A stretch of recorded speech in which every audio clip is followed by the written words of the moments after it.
Hi, my name is Alan, and in this video series, I'm going to explain to you in granular detail the rules of the three keys, the value direction system. Okay, this has been a request by coders and traders that I've been collaborating with on the system.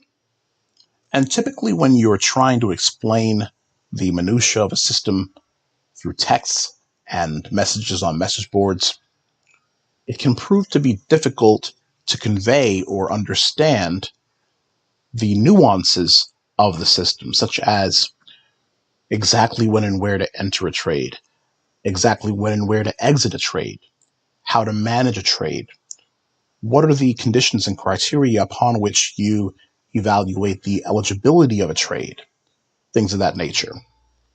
So my goal with this video series is to clarify and explain each of the rules of the three keys system and grant you a first-class, superlative, complete understanding of how to trade the three keys, the value direction system. Okay? So I'm going to go over each of the three keys rules and explain to you each of the three keys rules in granular detail. However, in order for you to understand my explanation of the rules, I must first briefly explain to you the core process of auction theory upon which the system is based. Okay? The core process of auction theory is composed of four distinct phases. Okay? And I'm going to briefly discuss each of those phases, starting with fair value. Okay? Which is the final phase of the core process of auction theory upon which the three key system is based.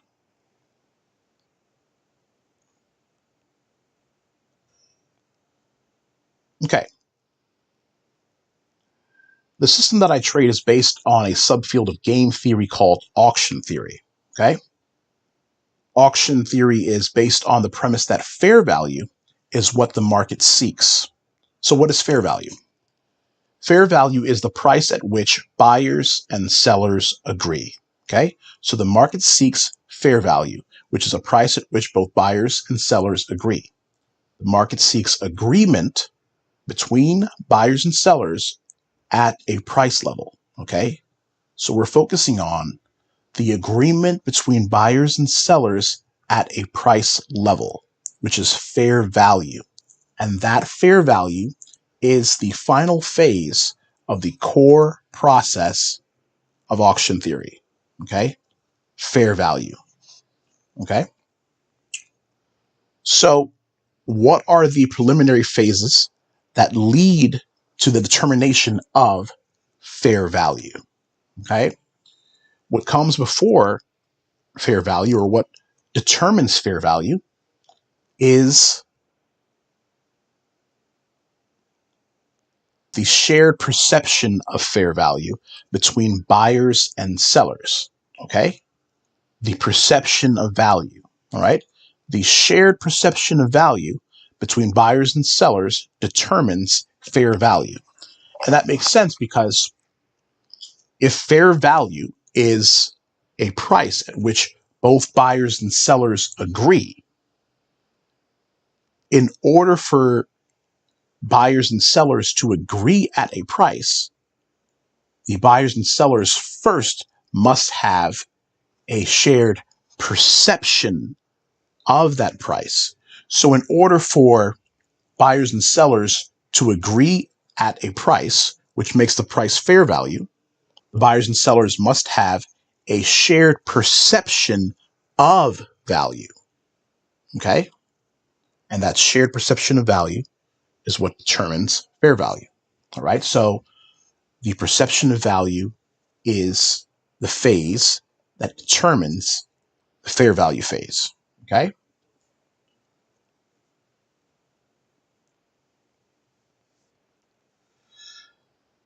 I trade pure auction theory as described in the Nobel Prize web pages.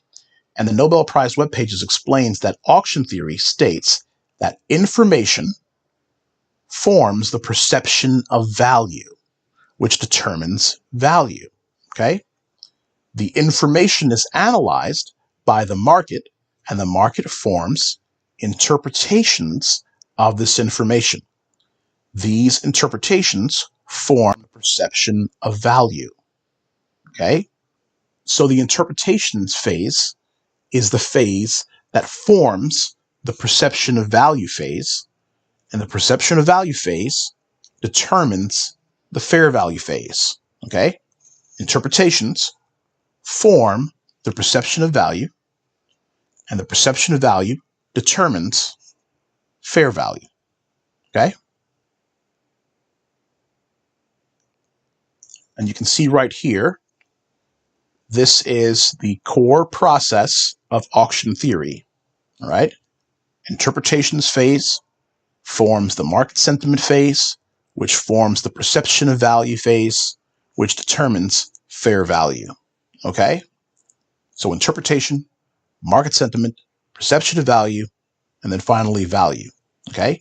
And you can see that this is described in the Nobel Prize pages of auction theory. Okay? Auction theory won the Nobel Prize once in 1996 and once in 2020. Okay? And the auction theory that is described in these Nobel Prize pages is what I trade. The core process of auction theory, which is the interpretation forms the perception of value, is described in these Nobel Prize pages. And I trade based on that core process of auction theory. Okay? And you can see that written in these Nobel Prize pages. Okay? Now, just to clarify some terms here and some jargon, the willingness to pay is the same thing as the perception of value. Okay? So the willingness to pay is the maximum price a customer is willing to pay for a product or service. So it's the customer's perception of value. Okay? And you can see that explained here. It says your willingness to pay depends on your private value, which is how much you appreciate its condition, and your estimate of the common value. Okay? How much you might be able to sell it for in the future. So basically, your willingness to pay depends on your perception of value or your estimate of value. So essentially, your willingness to pay is your perception of value. Okay? So the willingness to pay is the perception of value. It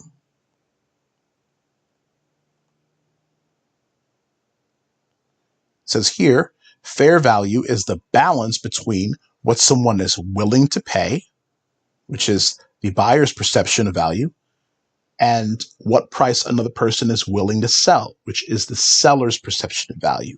And the balance between a buyer's perception of value and a seller's perception of value is the equality between a buyer's perception of value and a seller's perception of value, meaning a shared perception of value between buyers and sellers. Okay? So, it says here in the Nobel Prize pages, let's take a concrete example. Imagine that you are a diamond dealer and that you, as well as some other dealers, are contemplating a bid on a raw diamond so you can produce cut diamonds and sell them on. Your willingness to pay, or perception of value, only depends on the resale value of the cut diamonds, which in turn depends on their number and quality. Okay? So your willingness to pay, or perception of value, depends or is formed by the interpretation of this information, of these pieces of information, which is the resale value, the number, and the quality. Okay? So it's those interpretations of that information that forms the perception of value. Okay? It says right here, different dealers have different opinions about this common value or different perceptions of value, depending on their expertise, which is interpretation of information, experience, which is interpretation of information, and the time they have had to examine the diamond, which is interpretation of information. So you can see the perception of value is formed by the interpretations of information. Okay? In the Nobel Prize web pages, they go on to say, as the remaining bidders then have more information than at the start of the auction, they are less prone to bid below their estimated value. So the interpretation of the information that they have influences their perception of value. Okay? So you see how these phases are being described in the Nobel Prize pages, right? The interpretation forms the perception of value. The interpretation forms the market sentiment, which forms the perception of value. To sum it up, you can just basically say the interpretation forms the perception of value. The interpretation forms the perception of value. Okay? You see here it says, this particular result reflects a general principle. An auction format provides higher revenue the stronger the link between the bids, which is the perception of value, right? Their willingness to pay, their bids, the perception of value, and the bidder's private information or the interpretation of that information. Okay, that link, the link between the perception of value and the interpretations of information. Therefore, the seller has an interest in providing participants with as much information as possible about the object's value before the bidding starts. So the interpretation of information about the object is what will form the perception of value or the bidding. The interpretation of information about the object influences the perception of value or the bidding. For example, the seller of a house can expect a higher final price if the bidders have access to an independent expert valuation before bidding starts, okay? So this independent expert valuation is the interpretation of information, and that interpretation will influence the bidding, which is the perception of value. And that ultimately will influence the final price that wins the auction. Okay? So you can see here how they're citing that the interpretation of information forms the perception of value. Okay? Now it says here, these interpretations form the perception of value. One source of information the market uses is past price movement, which is our focus. The market uses historical price movement to form interpretations, and those interpretations form the perception of value. Okay? And that's also explained by Paul Milgram, who was a Nobel Prize laureate for advancements in auction theory in 2020. And he writes, on markets, information is revealed by price changes. An equilibrium with fully revealing price changes always exists. Okay?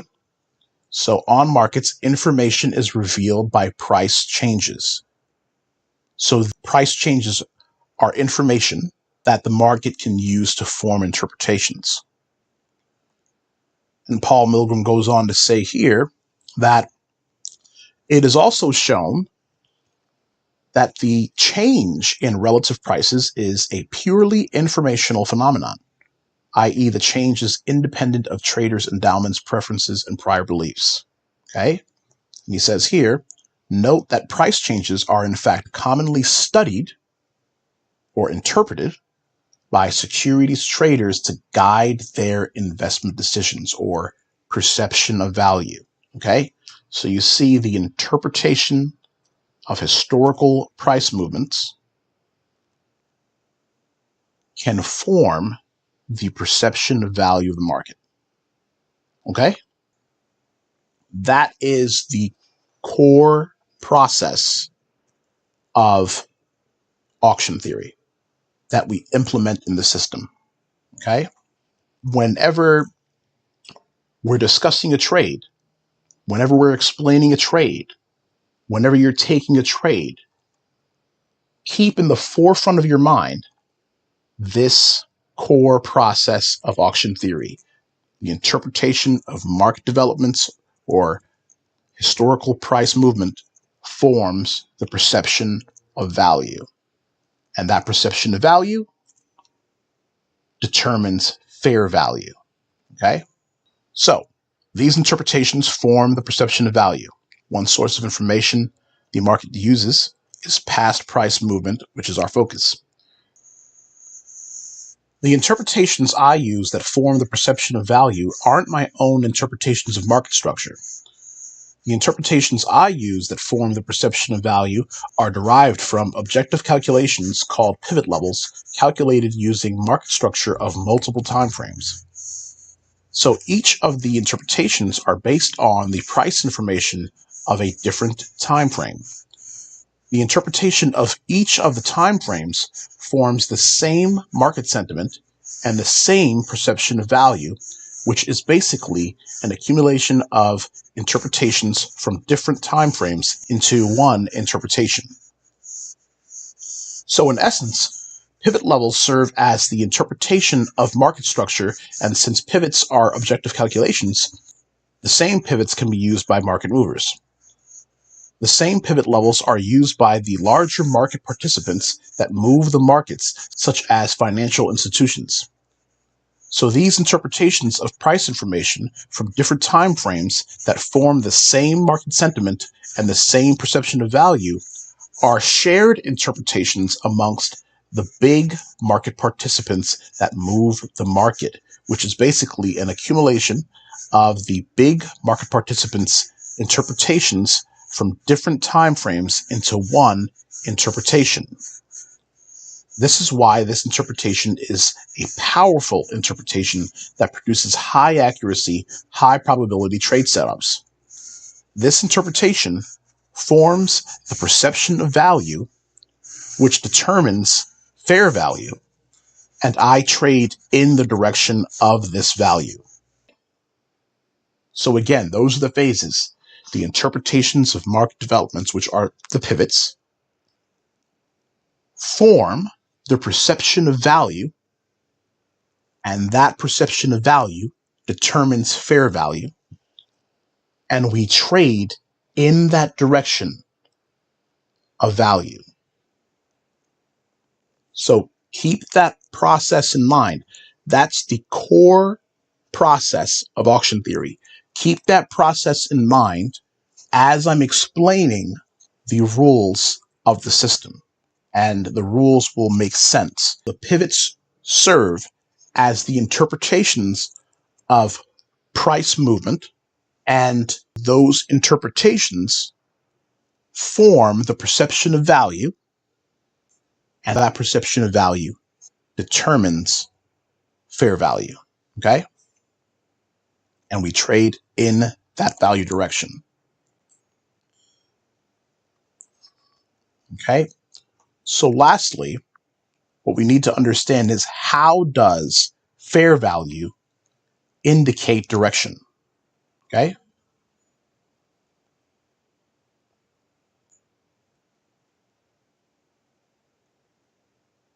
You go here in the value direction. The true power of fair value is its ability to indicate direction. Why? Auction theory is based on the premise that fair value is what the market seeks to facilitate trade. The essence of fair value is literally a location because it is where the agreement is between buyers and sellers. So it's a location of agreement. The essence of fair value is the price at which, where, buyers and sellers agree. The essence of fair value is where buyers and sellers agree. The essence of fair value is where the agreement between buyers and sellers is. So we should always look for where the agreement is between buyers and sellers. All right? If where the agreement is between buyers and sellers, meaning price level, is the essence of fair value, by that logic, we should look for where the agreement is not only in terms of price level, but we should also look for where the agreement is in terms of sentiment area on the chart. For example, buyers and sellers agreed at that price, which is fair value, which is at higher prices or above average prices, meaning above the middle pivot, which means in bullish sentiment, meaning where the agreement is or the range is in terms of sentiment area on the chart. This means value or agreement is being found at a price that is at above average prices. Okay? Agreement or value is being found at higher prices. So let's trade in the direction of where value, the agreement, is, which is higher or up. Let's trade in the up direction because value is being found at above average prices. Okay? Another example, buyers and sellers agreed at that price, meaning fair value, which is at lower prices or below average prices, meaning below the middle pivot, which means in bearish sentiment. Okay? This means value or agreement is being found at a price that is at below average prices. Agreement is being found at lower prices, so let's trade in the direction of where value or the agreement is, which is lower. Okay? So I hope you understand that. That's what we're looking for, where value is in terms of sentiment area, and that sentiment area is defined by the middle pivot level. That's how we're able to assess where value is in terms of sentiment. Is value being found in bullish sentiment at above average prices or higher prices, or is value being found in bearish sentiment at below average prices or lower prices? Okay? So I hope you understand that. That's how it is. Keep that process in mind. Keep that core process of auction theory in mind as I explain to you the rules and as you take the trades. And that core process of auction theory is interpretations of price movement, which are the pivots, form, the market sentiment, which forms the perception of value, and that perception of value determines fair value. And we trade in the direction of fair value.